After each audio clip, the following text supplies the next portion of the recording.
મારું નામ વાળા ભરતસિંહ પોપટભા, સામાજિક કાર્યકર. આજે સરકારે 2 દિવસ પહેલાં જાહેરાત કરી અને મેથળા બંધારો છે, જે મેથળા બંધારો બનાવી દેવા માટે 285 કરોડ રૂપિયાની વહીવટી મંજૂરી આપી. એને અમે આવકારીએ છીએ, પણ આ સરકાર ક્યારેક કરે અને કેવી રીતે કરે એનું કાંઈ નક્કી નહીં. એટલે જ્યાં સુધી બંધારો બનશે નહીં ત્યાં સુધી અમે આ સરકારનું સાચું માનવા તૈયાર નથી. કારણ કે આ જ સરકારે 35 વર્ષથી આ ખેડૂતોને એ વિસ્તારના 12 થી 15 ગામના ખેડૂતોને સીધો ફાયદો થાય એમ છે.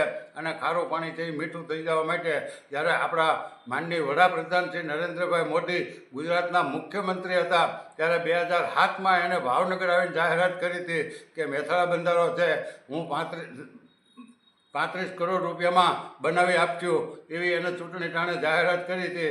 ત્યાર પછી આનંદીબેન મુખ્યમંત્રી બન્યા 2015માં એને શિહોરમાં આવીને જાહેરાત કરી કે મેથળા બંધારો છે એ અમે 35 કરોડ રૂપિયામાં સાકાર કરી બતાવીશું. ત્યાર પછી વિજયભાઈ રૂપાણીની સરકાર આવી અને બધી ફોગટ જણાતા એ વિસ્તારના લોકોએ જાત મહેનત જીતા બાદ અપના હાથ જગન્નાથ કરી અને 2018માં મેથળા બંધારાનું કામ શરૂ કર્યું. ત્યારે 17 માર્ચે વિજયભાઈ રૂપાણીની સરકારે સિદ્ધાંતિક મંજૂરી આપી અને 86 કરોડ રૂપિયા મંજૂર કર્યા મેથળા બંધારો. પણ એમાં ક્યાંય ઈંટ માંડી નહીં અને લોકોએ જાત મહેનત જિંદાબાદ 3 મહિનામાં ફક્ત 55 લાખ રૂપિયામાં એ મેથળા બંધારો લોકોએ સાકાર કરી બતાવ્યો. અને આજ 8 વર્ષથી એના મીઠા ફળ ખેડૂતો ભોગવે છે.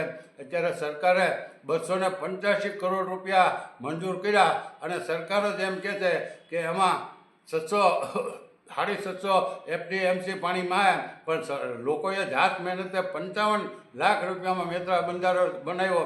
એમાં અત્યારે 750 એફડીએમસીની ક્ષમતાવાળું પાણી છે. અને અત્યારે હાલની આ માર્ચ મહિનામાં અત્યારે એ બંધારામાં 500 એફટીએમસી જેટલું પાણી જથ્થાબંધ પીડ્યું. ખેડૂતો પુષ્કળ પ્રમાણમાં એની આવક લે છે. અત્યારે 285 કરોડ રૂપિયા વન અને પર્યાવરણ મંત્રી અર્જુનભાઈ મોઢવાડિયા અને જળ સંપત્તિ મંત્રી ઈશ્વરભાઈ પટેલે જાહેરાત કરી. પણ આ બેમાંથી એકેય મંત્રીએ કોઈની મેથળા ક્યાં આવ્યું એ એને ખબર નથી. કુંવરજીભાઈ પાણી પુરવઠા મંત્રી હતા ત્યારે 3 વખત મેથળા બંધારે આવી ગયા અને અલ્ટ્રાટેક સામું જોઈ અને ભાષણ કરીને વી ગયા. હજી સુધીમાં આ સરકારે કાંઈ એક બંધારામાં એક ઈંટ માંડી નથી. આ 285 કરોડ રૂપિયાનો જો બંધારો બનાવવા મેથળા બંધારા સમિતિને આપ્યો હોય ને, આ તો કોઈ દી બને નહીં. પણ મેથળા બંધારા સમિતિને જો 285 કરોડ રૂપિયા સરકાર ફાળે તો 500 વર્ષ સુધી એ બંધારો અમની કાંકરી કહે નહીં. અને એ બંધારામાં 6000 હેક્ટરનું કહે છે, પણ 25000 હેક્ટર પાણી પાય એકાય એટલી ક્ષમતાવાળો બંધારો એ ખેડૂતોને મેથળા બંધારા સમિતિ બને. એટલે આ સરકાર જો બનાવી દે, અને આની કરતાં તો કેશુભાઈ પટેલની સરકાર અને એ વખતે કનુભાઈ કરસરિયા મહુવાના ધારાસભ્ય હતા, એની રજૂઆતને માન આપી અને કેશુભાઈ પટેલે માલણ બંધારો અને નિકલ બંધારો 60 કરોડમાં અને 20 કરોડ રૂપિયામાં 24 મહિનાની અંદર, એટલે કે 2 વર્ષની અંદર 2 બંધારા પૂર્ણ કરી બતાવ્યા. અને એનું ઉદ્ઘાટન પૂજ્ય મોરારી બાપુએ કરેલું અને કનુભાઈ કરસરિયાએ અથાંગ પ્રયત્નો કરીને મેથળા બંધારા કેશુભાઈ પટેલની સરકારમાં 2 જ વર્ષમાં બનાવી દીધેલા. અને આ સરકાર 30 વર્ષથી બણગા ફૂકે કે અમે મેથળા બંધારો બનાવી દેવું, અમે મેથળા બંધારો બનાવી દેવું. હજી બનાવી દે. અને સરકાર જો બનાવવું હોય તો સરકાર અત્યારે દરિયાકાંઠે બનાવે. આ બંધારો છે એનાથી દરિયા બાજુ મોટો બંધારો બનાવી દે એવી અમારી માંગણી છે. પણ સરકાર ક્યાંક ને ક્યાંક નાનું એવું ખાબોચિયું બનાવવાની છે. અને 285 કરોડ રૂપિયા સરકાર આમાં ક્યાંક પ્રજાના અને ખેડૂતોના ચાવ કરી જાય. એટલે અમને આમાં ક્યાંય પૂરો સંતોષ થાય નહીં. જો બનાવી દે તો અમે સરકારનો આભાર અને અભિનંદન આપશું, અમને કોઈ વાંધો નથી. પણ સરકાર બનાવી દેવાની નથી, કારણ કે સરકારને તો અલ્ટ્રાટેક અને નીરમાં સામે એનું ધ્યાન છે, સરકારનું ખેડૂતો સામે ધ્યાન નથી.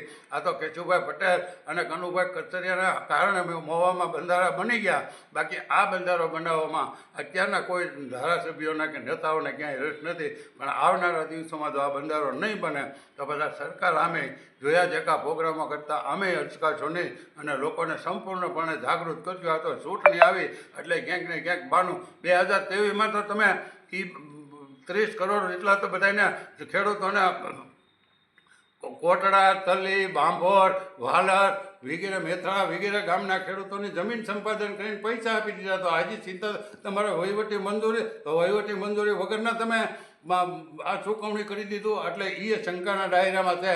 એટલે સરકાર ક્યાંક ને ક્યાંક બણગા ફૂંક ખેડૂતોને છેતરવાની વાત કરે છે.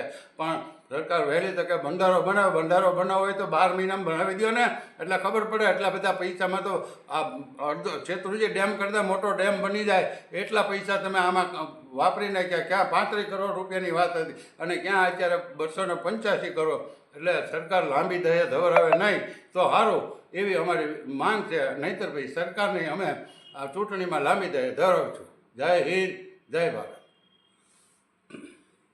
શોના પર